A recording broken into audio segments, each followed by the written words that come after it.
Very good morning, children.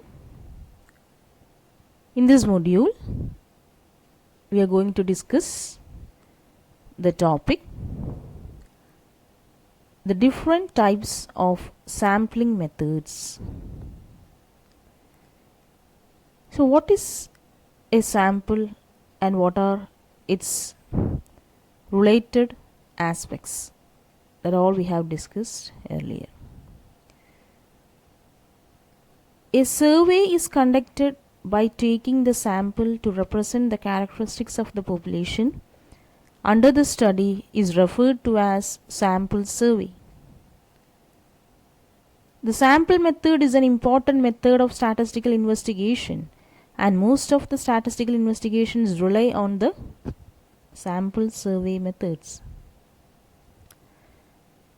A physician makes inferences about a patient's blood by testing a few drops of his blood.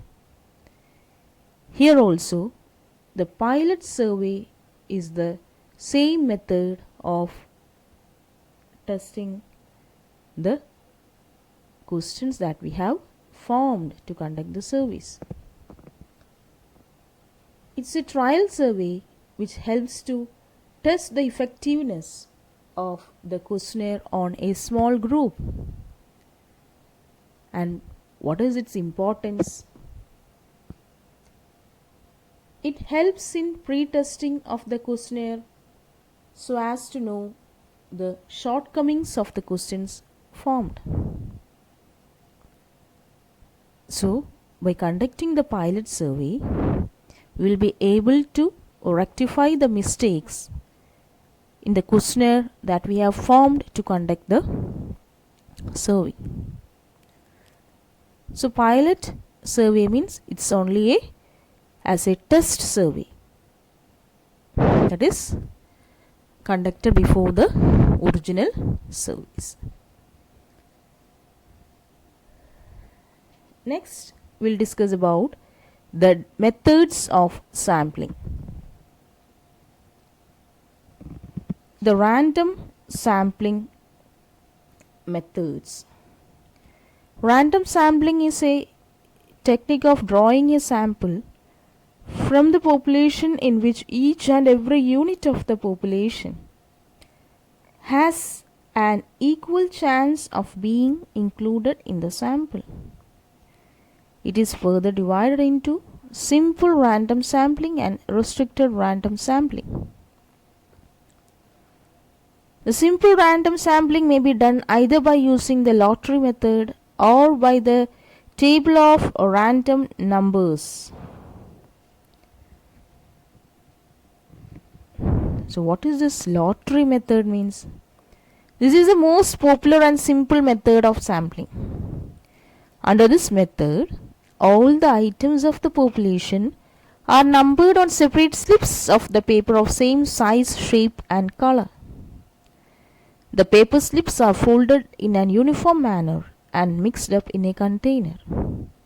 A blind fold selection is then made of the number of slips required to form the desired sample size.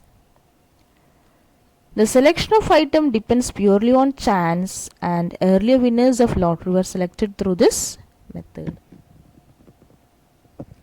This is the lottery method, and it is the most popular and the simple method of sampling.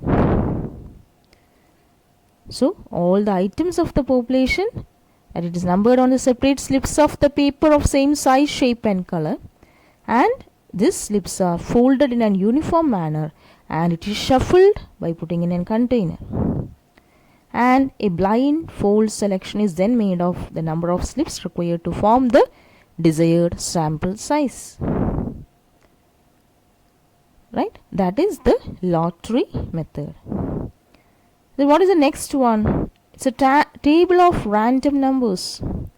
Several standard random number tables are available, and the most popular one is Tippett's random number table. The random number table constructed by the Tippett consists of 10,400 4-digit numbers, giving a total of 41,600 numbers. So the technique of selecting a random sample with the help of this table is like this. If we have to select a sample of 100 from a population of 5000, we first have to number the population from 1 to 5000. Then we can open any page of the Tippett's table and select the first 100 numbers which are less than the 5000. We can also construct the random tables using the spreadsheet software also. And this is also a most popular method of as if the lottery method. So in this table of random numbers, it's the Tippett's random number table and is constructed by this different digit numbers are there, and on that basis it is also selected. So these are the two random sampling methods in the simple random sampling.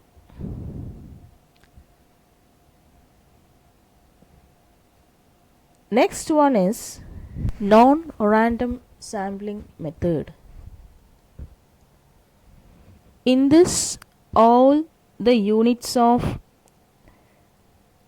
the sample or the investigator himself makes the choice of sample from the population according to his own discretion, which he thinks to be the best. Here all the units in the population do not have equal chance of being selected into the sample. Since the investigator has the freedom to include or avoid a particular unit, it helps him to collect the data smoothly. And here we can see the methods under the sampling are judgment method, quota method, and convenience sampling method. In this judgment method, the sample units are selected consciously by the investigator on the basis of this judgment. This method is subject to personal bias of investigator. That is the first method under the non-random sampling. The next one is quota sampling. Here, the investigator is allotted definite quota and he is required to collect the required data from a specific numbers of unit of each quota. Next is convenience sampling. Here, the investigator collects the sample units on the basis of his convenience. So these are the three non-random sampling methods. Next we will discuss about the sampling and the non-sampling errors that we will discuss in the next module. So I just believe the explanations I told for this random and the non-random sampling methods are clear for you. So thank you children for watching this video.